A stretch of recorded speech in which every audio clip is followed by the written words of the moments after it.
De volta com Rede Família Esporte em segundo bloco. Deixa eu mandar um abraço pro Periquito, Renan, nosso já foi cinegrafista aqui da Família Esporte, está aqui conosco, acompanhando ao vivo com a gente.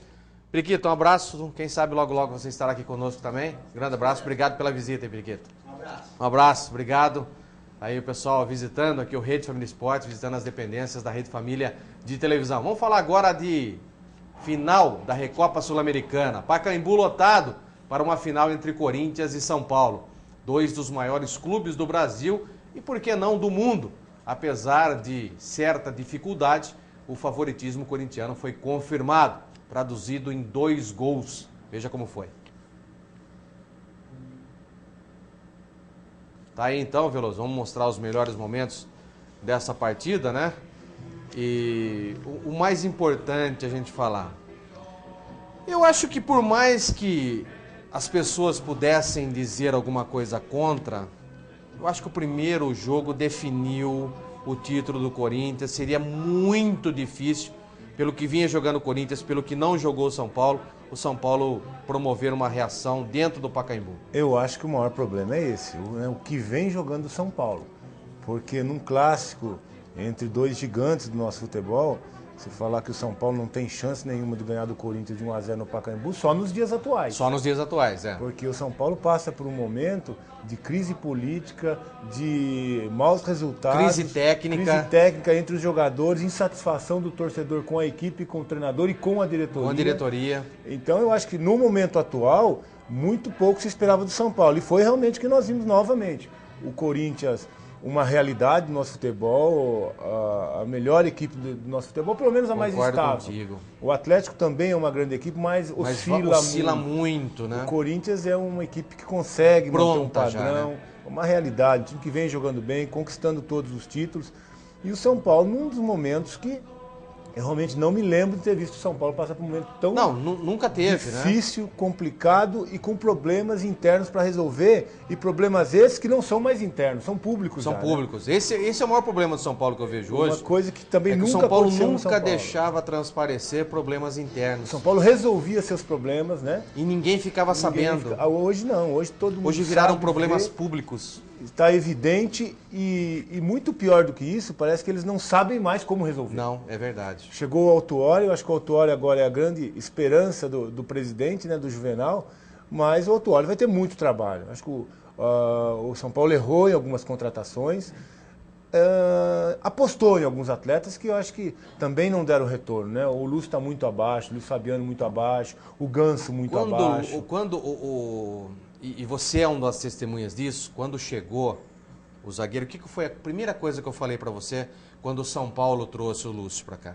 Eu lembro que você não concordou muito com a contratação. O que eu falei para você? Que o Lúcio não seria, que ele não é mais aquele mesmo Lúcio, que não vingaria no São Paulo. Eu fui, acho que a primeira pessoa que falou para você. Lúcio não é mais aquele. Se fosse aquele, não sairia de um mercado tão competitivo igual ao mercado italiano. E não teve mais lugar nenhum no mercado italiano. E eu acho que a maior decepção que o São Paulo teve, principalmente nesse ano, e é um jogador que seria muito importante para comandar, né, o setor defensivo, meio campo do São Paulo. Dividir a responsabilidade com o próprio Rogério Ceni. Com o Rogério, sem dúvida nenhuma. Mas eu acho que o Lúcio, com toda a experiência que tem, e com o seu potencial técnico, ele tem que se readaptar ao seu momento. É lógico, sem dúvida ele já nenhuma. não é mais aquele jogador de 25, 28, até os 30 anos, que tinha uma certa explosão muscular, uma certa velocidade que lhe dava, né? Sabia fazer uma recomposição física, que ele ia pro ataque, sabia voltar e tinha essa recomposição com velocidade, hoje não tem mais. Certo. A parte física aliada à parte técnica. Lógico. Hoje, essa parte física está muito abaixo, então ele tem que se readaptar. Ontem nós vimos jogadas que ele tentava arrancar da defesa para o ataque com a bola dominada e ele não tem mais esse arranque. E o que o Sheik fez com ele na linha de fundo, dando 4 dribles em sequência nele, e parecia um jovem de 17 anos correndo atrás de um veterano. Então, na verdade, ele não dá mais, né? Eu acho que esse é o grande papel do Paulo Autuori agora. Eu acho que chamar esses atletas, colocar cada um no seu devido lugar e cada um produzir o seu melhor na sua posição. Não adianta o Lúcio querer sair com a bola carregando para o ataque, já não tem mais velocidade. O Luiz Fabiano querer sair da área para jogar, não vai mais conseguir jogar. O Ganso também.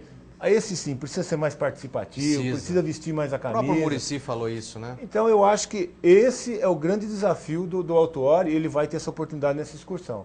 Por isso que eu acho que esse momento é importante para o São Paulo, para o Autuori, essa viagem para tentar arrumar a casa e direcionar o barco de novo, porque o São Paulo hoje é um barco completamente à deriva, né? Então eu acho que essa oportunidade do São Paulo e do Autuori também. Porque se o São Paulo voltar, como o Luiz Fabiano disse, que você já comentou, que está preocupado com o rebaixamento, o São Paulo pode voltar da Europa com as rodadas que acontecerem, sim, na zona do rebaixamento. Então, isso é uma preocupação também. Então o São Paulo tem que voltar realmente de uma outra forma, jogando de uma maneira diferente e buscando os resultados para sair dessa situação de lá de trás da tabela, né? Sábado já pega outra pedreira, que é o Cruzeiro. Cruzeiro bem, jogando bem também. Não vai ser fácil a vida do São Paulo, não.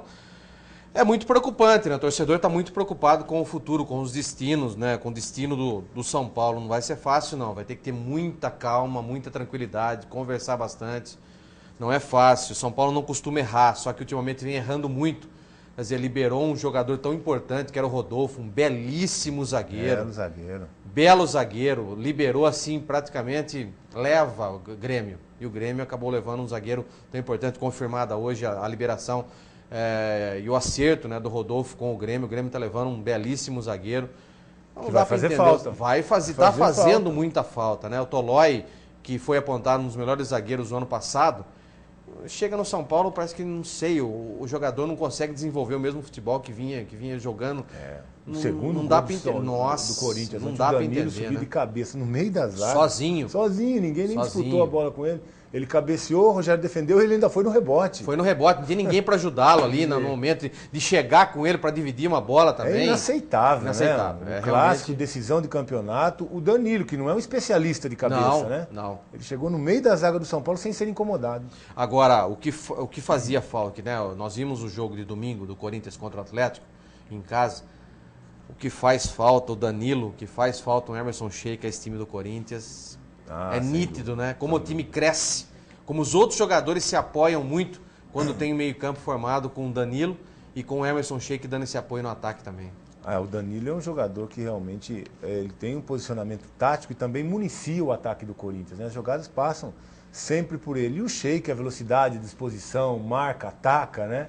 Eu acho que o Sheik é o jogador mais importante hoje no elenco do Corinthians, é a referência para o seu torcedor e acho que a renovação do Corinthians foi excelente, ótima. É 2015. Eu gostaria até que como prêmio desse os 6 meses a mais que o Emerson estava pretendendo. Não, mas né? em 2015 ele para, né? Mas ele pediu até dezembro e acabou renovando até julho, né? Mas ele para. Acho que até como prêmio, né? Por tudo que ele já fez, pelo que ele representa, pelos gols que ele fez na Libertadores também, acho que deveria dar até como prêmio esses mais 6 meses. Talvez continuar com o grupo ali, que é um jogador muito importante, que realmente vestiu a camisa do Corinthians e todo jogo, todo torcedor sabe que pode contar com ele. É verdade. O técnico Tite pode se considerar um homem de sorte. Com o título de ontem da Recopa Sul-Americana, o comandante alvinegro passa a ser o técnico mais vitorioso da história do Corinthians, ultrapassando Oswaldo Brandão em número de títulos. E é claro, Tite agradece a fiel torcida. Veja. O Corinthians fechou o seu ciclo internacional com mais um título na noite de ontem. Feliz com a conquista da Recopa Sul-Americana, o treinador Tite comemorou demais o título e afirmou a necessidade de retribuir o carinho dos torcedores. Carinho, retribuir o carinho. A minha alegria é poder olhar no rosto de cada um deles e saber a felicidade que eles estão. Felicidade que a minha família está, felicidade que essa staff toda está, sabe? Olhar e ter a lealdade que a equipe mostrou em campo. A equipe mostra aquilo que é o trabalho, ela foi leal, ela foi competitiva, foi um grande jogo. Um dos jogos mais difíceis que a gente fez contra o São Paulo, qualidade que tem o São Paulo, grande técnico que tem, coroado de êxito pelo grande desempenho. Um técnico para ficar realmente na história do Corinthians. Você acha que com a passagem do Tite no Corinthians, do jeito que está vindo o Veloso, abre caminho para que outros treinadores possam ter vida um pouco mais longa e duradoura nos moldes que o Corinthians está fazendo com o Tite também nas outras equipes grandes do futebol brasileiro? Ou ainda tem esse pensamento retrógrado, ainda que primeiro a ser mandado embora é o técnico? Olha, a carreira, a posição do treinador, a única coisa que norteia o seu trabalho são as conquistas, as vitórias, né? E você pode ter certeza que o Tite também se segura nisso, né? As vitórias, os retrospectos, as conquistas. E infelizmente a gente vê, né, que os técnicos estão tendo um tempo maior de trabalho, pelo menos nos clubes grandes, alguma coisa tem mudado a mentalidade dos dirigentes, já contratos mais longos. Por outro lado, os treinadores também já têm uma segurança de uma multa alta também, né? Verdade. Então isso vem fazendo com que eles possam se desenvolver um trabalho por um tempo maior.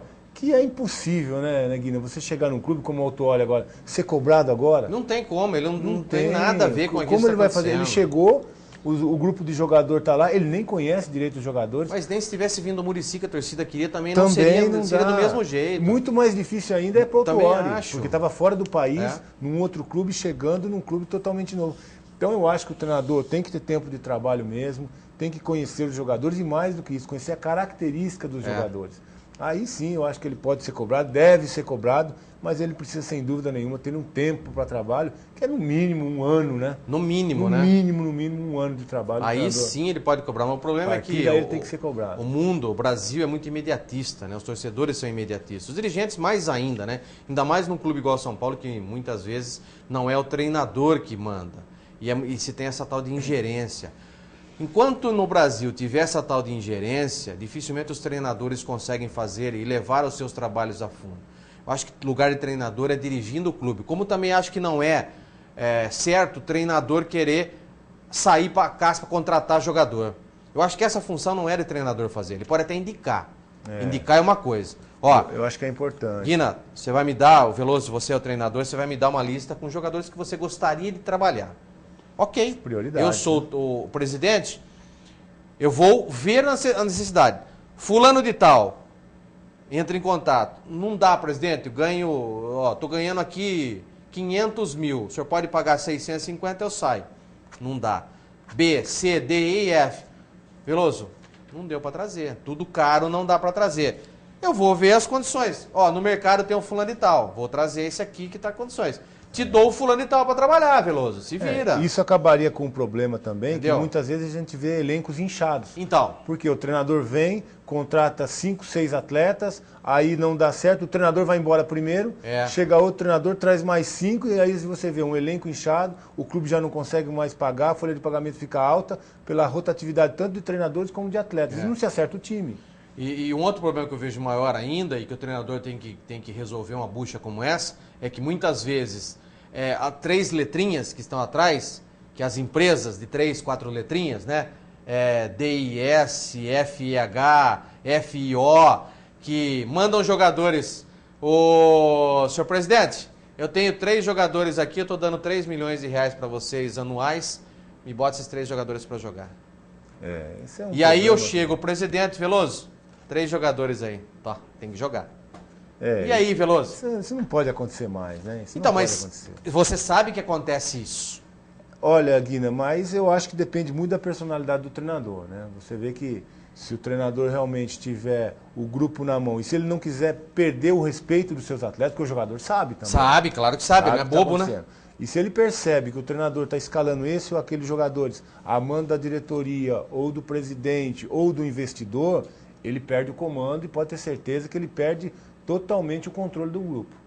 Então eu acho que isso é ruim, isso é uma doença e o treinador é que tem que saber até a medida certa disso e não aceitar ingerência de maneira nenhuma. Eu acho que essa é uma das receitas do sucesso, porque o treinador que ouve o presidente falar, escuta o torcedor, escuta a imprensa, diretor de futebol. O diretor de futebol, ele perde a convicção dele. Quer dizer, ele vai dirigir a equipe segundo a convicção dos outros. E isso é muito melhor um trabalho não dar certo ou você ser demitido por você errar ou apostar na sua convicção do que apostar na dos outros. Né? Será que é por isso que nem sempre o melhor treinador do país está no comando da seleção brasileira também? Que tem uma ingerência monstruosa da empresa que bota o símbolo ali na camisa? Essa é uma ótima pergunta, Guilherme. E uma pergunta que praticamente ninguém vai conseguir responder. Exatamente. Somente quem está lá dentro dirigindo a instituição Algumas que comanda pessoas nosso futebol. sabem essa resposta, e mas não vão responder também. Né? Infelizmente não vão responder. Muitas vezes no futebol a mudança de técnico traz novos ares a um clube em crise. Porém, não é o que se vê no São Paulo, que mudou de técnico. Mas a autoconfiança está lá embaixo. Veja essa matéria. Após perder mais um jogo para o arquirrival Corinthians na disputa da final da Recopa Sul-Americana na noite de ontem, por 2-0, o São Paulo alcançou uma marca negativa.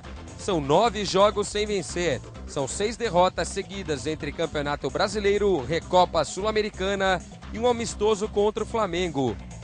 Se entrarmos por esse caminho, a coisa fica mais difícil. Então, só há uma coisa a fazer, é ganhar o próximo jogo. E depois o outro. E depois o outro para que haja uma recuperação. É fácil? Não, não é. Até porque você sabe que as derrotas trazem problemas, né? Confiança baixa, às vezes você não reage. Mas isso é trabalho meu e nós vamos começar já a partir de amanhã, de novo, a trabalhar. Com a crise instalada no Morumbi, surgiu até uma notícia de um possível estresse na amizade de Luiz Fabiano e Rogério Ceni. Porém, o arqueiro são paulino tratou de desmentir o mau relacionamento entre colegas de equipe. Dos caras que eu converso todas as noites de concentração, a gente fica até meia-noite, meia-noite e 30, batendo papo e conversando. É um dos grandes amigos que eu tenho no futebol. Mas como aqui não se paga nada do que se fala, cada um tem o direito de inventar qualquer notícia que queira. Mas é um dos grandes parceiros, assim como França foi, um dos grandes parceiros, Lugano, enfim, e tantos outros, é um dos grandes amigos e parceiros que eu tenho dentro do futebol. Ninguém iria inventar uma notícia como essa. Alguma coisa pode ter acontecido que deu uma rusguinha entre os dois. Normal, uma briga de ideias, de situações, mas que houve. Eu acho que nesse momento, principalmente no momento de crise, tudo toma uma proporção muito maior do que realmente é, né, Guina? Pode ter havido, e o que é mais normal. Normal, claro, normal. E eu acho que tem que haver isso. Uma briga dentro de campo. Claro. Né? Ou uma discussão na escada que vai para o vestiário, que é normal, e toma uma proporção maior. Né? E que tem que haver isso, né? Lógico. Se um não cobrar o outro num momento como esse, sem dúvida nenhuma, como vão conseguir reverter uma situação como essa? Eu acho que é muito normal, natural, e até os comentários nesse momento são assim mesmo. O que não pode haver, que eu achei deselegante, Veloso, e eu acho que isso aí tem que ser apurado muito bem, foi a declaração do Ganso dizendo que a defesa falhou. Aliás, ele não vem jogando há muito tempo, né? Eu não Faltou vi um pouquinho de ética. A declaração, mas eu acho que nesse momento o jogador, o mínimo puder falar possível, e muito menos acusar companheiro, setor do campo, porque aí você dá o direito da defesa a se manifestar também publicamente. Se você está acusando a defesa ou um jogador de ter falhado e jogando ele, né, contra o seu torcedor, você dá direito de resposta dele. E ele pode vir acusando o outro publicamente. Então eu acho que por aí não é o caminho. O São Paulo realmente tem que resolver os seus problemas internamente, algumas deficiências. Eu acho que tem que haver essa cobrança, sim, da defesa com o ataque, do ataque com a defesa, mas internamente, no momento de treinamento, no momento em que eles estiverem na concentração, não publicamente na imprensa, que isso não vai ajudar em nada o São Paulo. É verdade. Vamos falar agora de Copa do Brasil. Jogo isolado pela Copa do Brasil. O Luverdense recebe o Fortaleza nessa noite às 21h50 no estádio Passo das Emas, em Lucas do Rio Verde, Mato Grosso. No jogo de ida em Fortaleza, o empate em 0-0.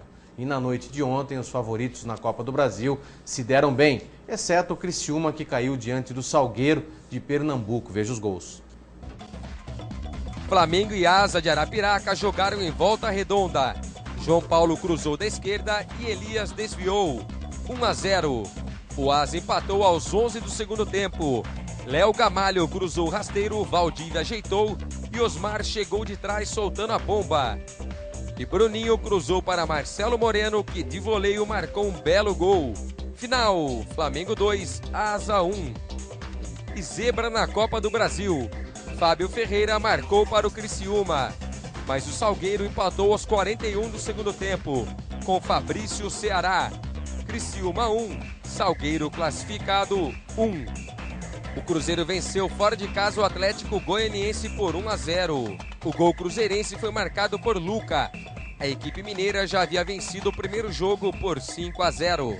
América Mineiro e Inter jogaram em Minas Gerais.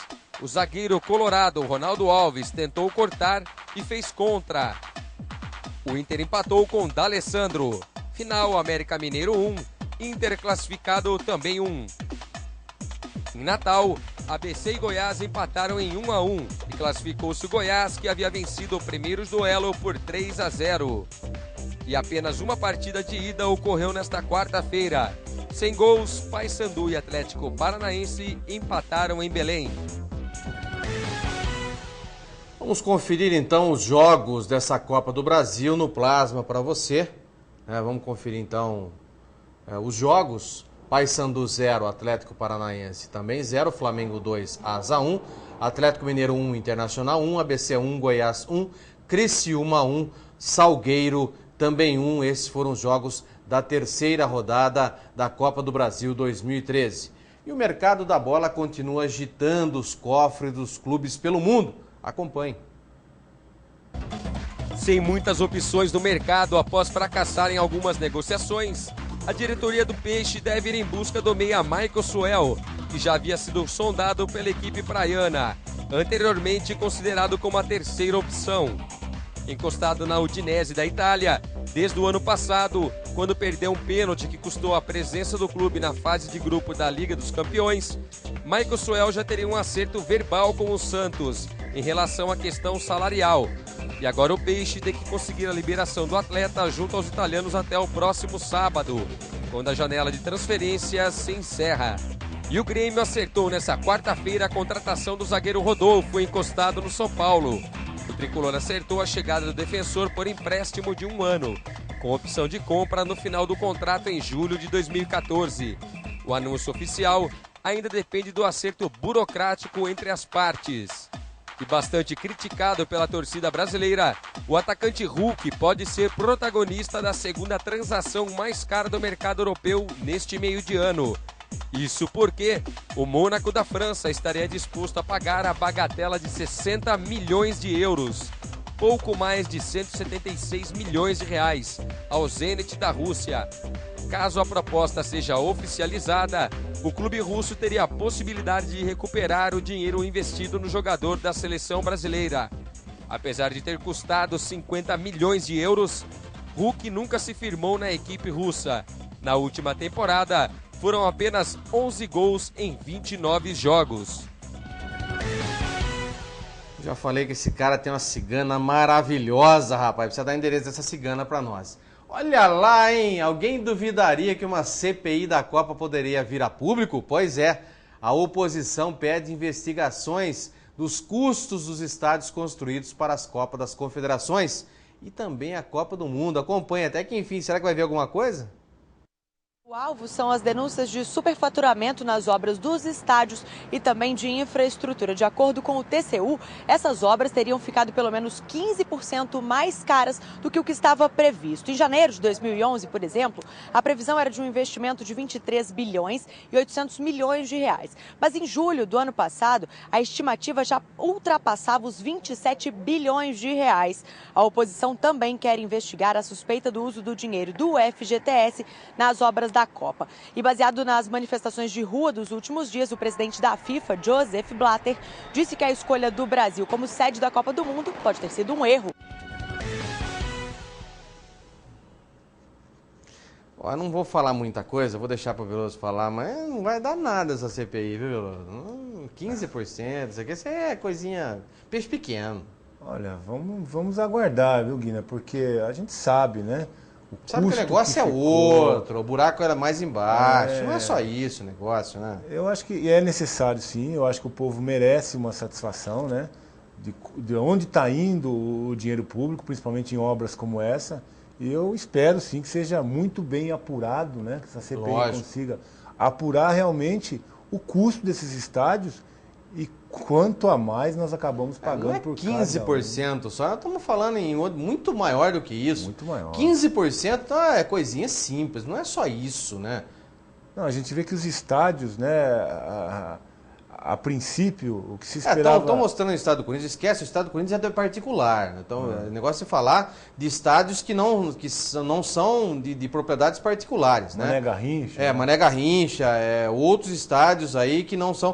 O estado do Corinthians tira fora disso, que o estado do Corinthians é particular, se os caras quiserem gastar 500 milhões, os caras vão pagar, esse é o problema deles. né? O estádio do Palmeiras também, esse problema deles é estádio particular. Diferentemente de estádios onde estão se construindo só para isso, que é a Arena Pantanal, que vai ter tal do legado, que não vai ter legado nenhum depois, que ninguém vai ao encontro da barata com os ratos, depois vão jogar entre si. É brincadeira. Isso sim tem que ser investigado, né? Sem dúvida, verdade. A gente espera também que seja muito bem apurado e que venha público, né? O resultado final dessa CPI, claro.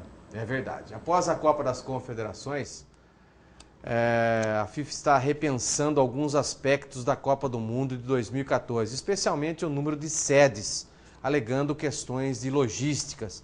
A entidade avalia reduzir o número de cidades de 12 para 10, o que evitaria alguns deslocamentos. Brincadeira, né? As que estão ameaçadas são a Arena das Dunas, em Natal, tá aí, você está vendo as imagens dessa tal Arena das Dunas, que é uma daquelas que eu estou falando agora, a Arena Pantanal, que nós acabamos de falar, em Cuiabá, a Arena da Amazônia, em Manaus, que elas vão fazer a Copa dos Índios lá depois, né? A Arena da Baixada, em Curitiba, esse aí eu acho que não. A Arena da Baixada é a propriedade particular do Atlético Paranaense, acho que aí também, se tiver ou não tiver, o Atlético Paranaense também está muito preocupado com isso, igual o Corinthians também está muito preocupado. As demais 8, incluindo São Paulo e Porto Alegre, estão garantidas, até porque São Paulo, a abertura da Copa, eles vão ser idiota ao ponto de tirar quem já está sendo preparado para a abertura da Copa do Mundo, Veloso. Mas agora eu acho um absurdo. Depois de você definir 12 sedes, desconstruir estádios, né, do porte que estão sendo feitos. Não, agora nós vamos mudar a sede, não são mais 12, são 8. Mas isso é balão de ensaio também, não, né? Só não para acredito, gracinha. eu acho impossível. Eu acho que se a FIFA tomar uma decisão como essa, o Estado tem que ser... Né? Não, tem que entrar com uma ação judicial em cima, porque lógico, gastou-se uma fortuna. Gastou na expectativa da Copa, dos jogos, e de repente Também a FIFA, não, agora não é mais sede? Não, aí é complicado. Não pode ser dessa forma também, né? Eu também acho que daí sim, aí o Estado tem que entrar com um processo contra a FIFA, porque o negócio daí vai ser pesado. Vamos a mais uma parada do Rede Família Esporte. Daqui a pouquinho a gente volta trazendo muito mais para você.